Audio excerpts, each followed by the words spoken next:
So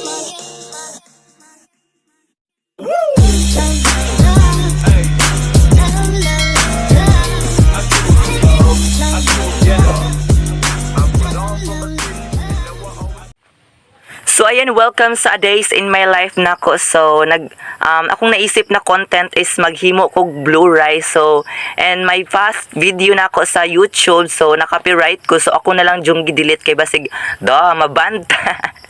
Mabanta sa YouTube, o diba, bungkag atong kinabuhi. So for today's video is maggama jud ta og blue rice. So as you can see, blue rice dili pink na rice. As you can see, so nagkatkat ko kay among halaman na gitanom na blue rice or medicinal plant, kay nikatkat siya sa nangka. So ato jud magkinatkatay jud ta ani. So dadaan tayo sa malaking pagsubok, di ba? So ina naman jud na mga guys og dong. So part jud nato sa life is na jud tay mga kanang challenges, mga trials, mga pagsubok, o di ba? Grabing explanation taas, pero isa lang gi point.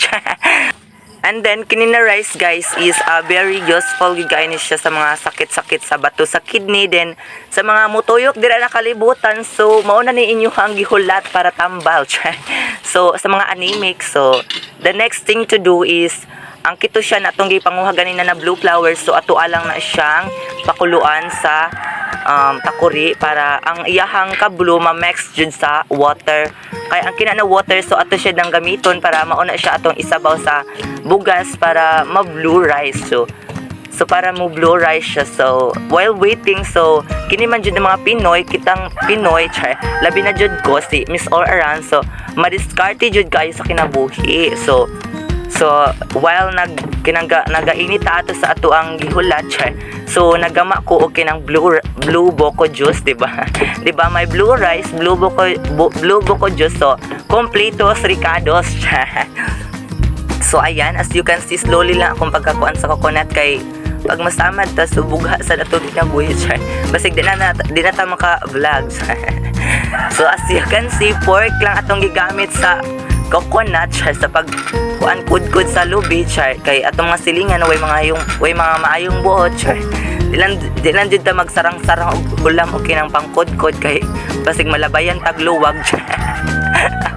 So pork na lang jud atong gigamit, tinidor na lang jud. So be resourceful para ikaunlad ng atong bayan. Sa ikakaunlad ng ating bayan, so be resourceful. So di ba makakaon jud ta ana. So next thing to do is nag-prepare na ko sa rice. So ako na siya gikumutan para makuha ang mga chemicals, kay ang ato ang rice na gigamit is kinang pinalit jud nato since sa pinalit nato na, so di jud maiwasan na ay mga chemicals na. So di ako da siyang wash thoroughly for a cleaning. So ayan, as you can see, gisabaw na nato ang blue blue water. So atong itak-ang, then ato siyang pahuwaton na maluto isod siya guys. So then while nagahulat ta, so nag-make na ta sa ato ang dessert, panghimagas baga sa ato ang blue boko juice. So di ba, si kan si nagbutang ko og kinang brown sugar, pero nagadepende na siya sa inyo ha guys kung unsa inyohang kung maghimo mo ani.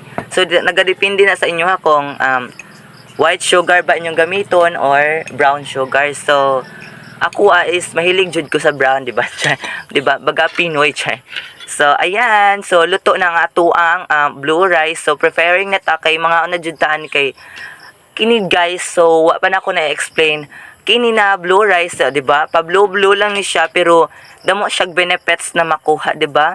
So mo nang, di ba, sun adjud ninyo ang akong gihimo na blue rice for a healthy, di ba? For a healthy. So diba, parisan pud kinang kinapayasang kanang may kapayas na chicken, native chicken. So completos ricados, o di ba?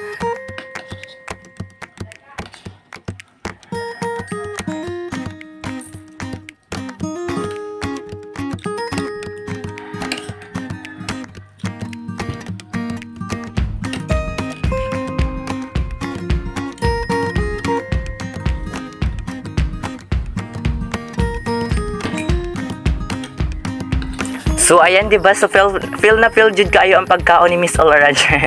So that's it. So unsa pa matug gihulat, so subscribe na mga size ogdong. So don't forget to subscribe and hit the notification bell para sa mga latest videos. So that's it. This is Miss All Around.